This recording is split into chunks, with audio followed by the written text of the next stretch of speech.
the next election. Yes. We can see in Scotland how fantastic it's been for Scottish democracy. I support a debate on votes for 16. I feel that there should be more information available. Absolutely in favour of votes for 16. I don't think there's any doubt that it should have happened a long time ago. Yes, I do support votes for 16. I don't feel very strongly about it.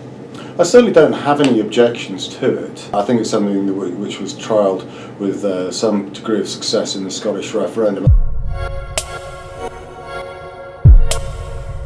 The Green Party fully supports a living wage. In fact, they support a living wage, hopefully £10 by 2020.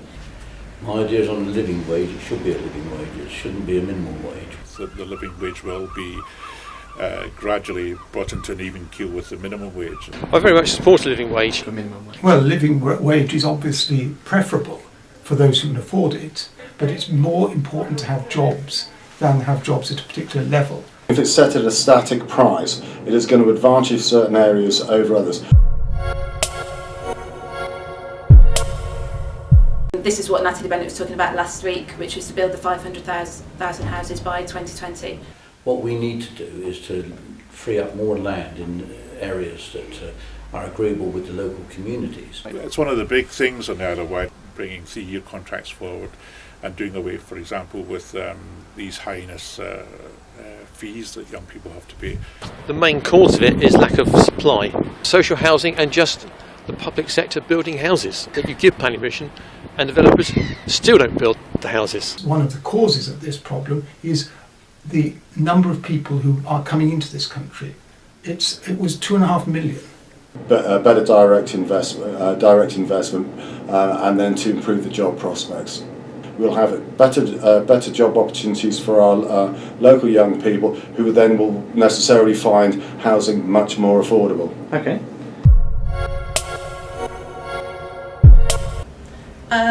It depends which young constituents you're going to be talking to. Ones you've been talking to.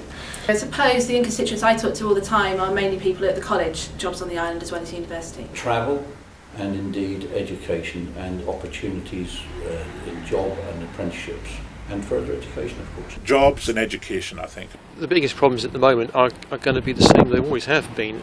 People getting jobs, getting into university if they're going that route. The jobs are most relevant.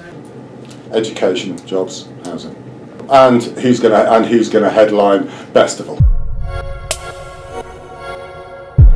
We're limited in that, and I think we always will be limited in that because of our size. Renewable technologies and stuff like the science, technology, engineering and maths building we've got here is going in the right direction. We'd be able to have more opportunities for careers on the island. Why should people go to Sheffield, Bath, Bristol, to a university there when we can actually provide it on our doorstep and they can work from home?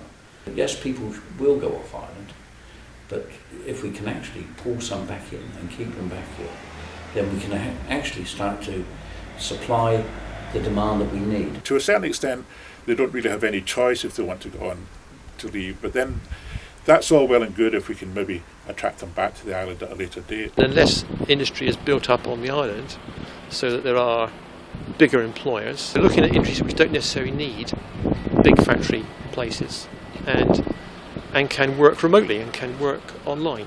That would be the way to go, and then try to sort of progress further education on the island. Well, they can be created, and indeed they are being created. That's what's so very pleasing about the results of the past 5 years. But of course we want more jobs, and that means more enterprise, more capacity to do things different. Back to where we started, and that is back to the establishment of enterprise zones and the like. We do have some larger scale manufacturing which is world class, GKN, Gera, and we've got Liz Earle, so we should also be looking to see if we can attract in that type of larger scale economic investment.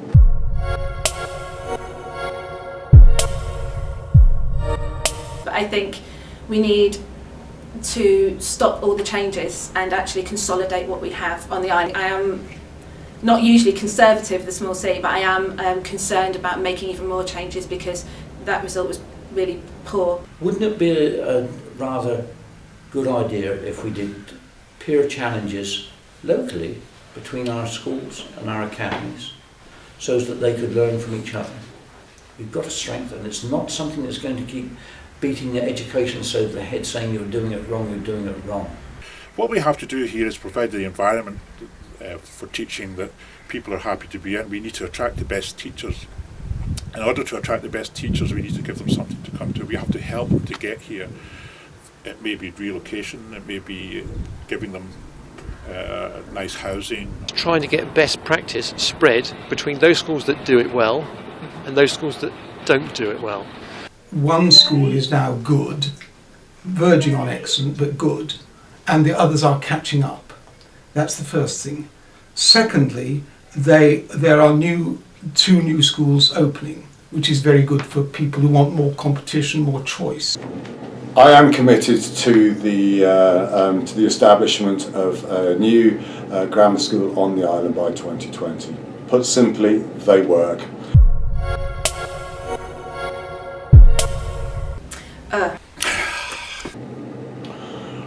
We cannot confirm a policy on it because we don't have any evidence. But you have a good debate on the fors and against.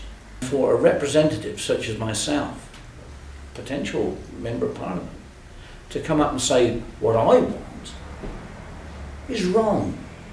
I think there will be a fixed link one day, but I don't think it's going to be any time soon. I don't think it's going to be in my lifetime. Well, I think a fixed link is an idea, but it's only an idea. And frankly, we've got to improve things well before we have a discussion about a fixed link.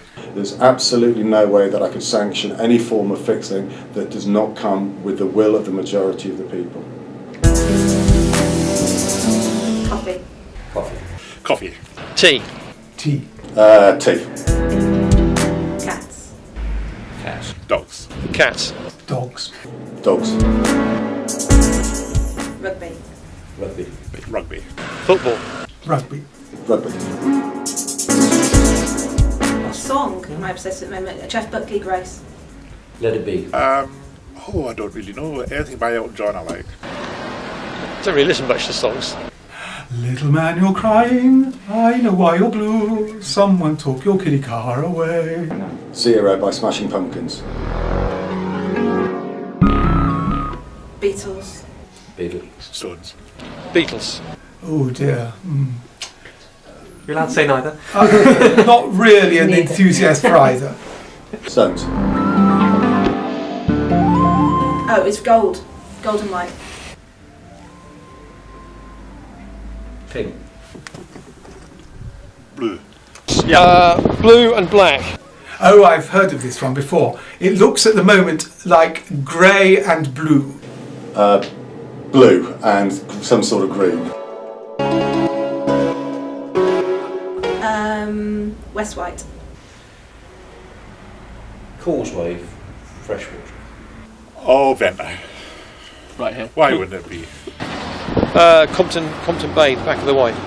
I haven't got a favourite place on the islands. I'm a politician. Any particular places you like, or you'd want Well, to I'll visit? tell you where I go for a walk with Pickle, and that is I go at St George's Down, and that's a way of getting away from people. You can park the car, you walk, and it's jolly good fun. Tottenham Bay. Children being born, you're supposed to say that. I don't think it necessarily is, but When I was first elected. The day I got married. Best day of life, the boys being born.